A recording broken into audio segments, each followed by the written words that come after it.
Hey everyone, this is Tom, and welcome to Stonehearth Alpha 9. I'll give you a quick run-through of the things that we've done in this release, and at the end, I'll give you a preview of what we're going to work on next in Alpha 10 and beyond. So this was a huge release for us. We had a lot of big changes under the hood. We released a 64-bit client for the first time, and we have some exciting new features to show you. The centerpiece of this release is our combat scenarios, and to do that I'm going to need to zoom way out of my town and drop in here on the goblin camp. So these are some goblins that have set up shop outside of our city, and they're here to take our stuff. Basically they have sent an emissary and said, you guys have some nice things, please give them to us, or you're going to get it. So you can see they have their own sort of chieftain there who's sort of patrolling around in their own buildings. And we're doing this to set up long-term gameplay goals where you're going to need to figure out how you deal with this camp, and how you respond to it will determine sort of how the rest of the story goes as you progress in the game. Another improvement for Alpha 9 is the ability to trade with wandering shops. So here is a merchant who's decided to sell me something. I can click on the message and open up his wares. So this is a fine rugs and garment merchant. So he's got cloth and rugs and uniforms. I can choose to sell some of the corn that my farmer has been harvesting over there, and I'll get some gold. You can see it at the bottom, and now I'll buy a couple of cloths from Havad.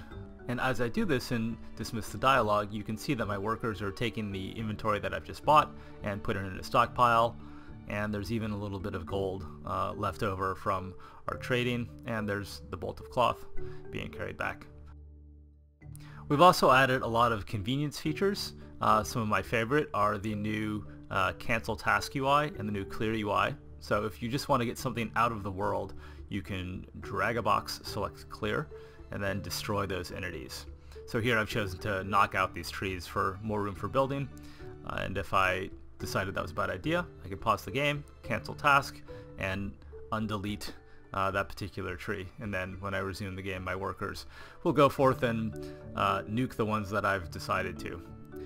So our goal with Alpha 9, and really all of our alphas, is to balance between gameplay and performance. So we've got a couple cool new gameplay features. We've got the 64-bit client.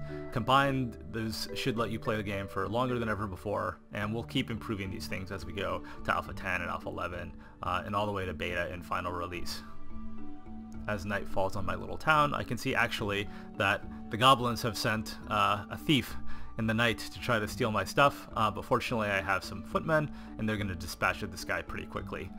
So this is just one quick example of that settlement, the goblin settlement next to ours, sort of interacting with our town in a meaningful way where they're sort of purpose driven.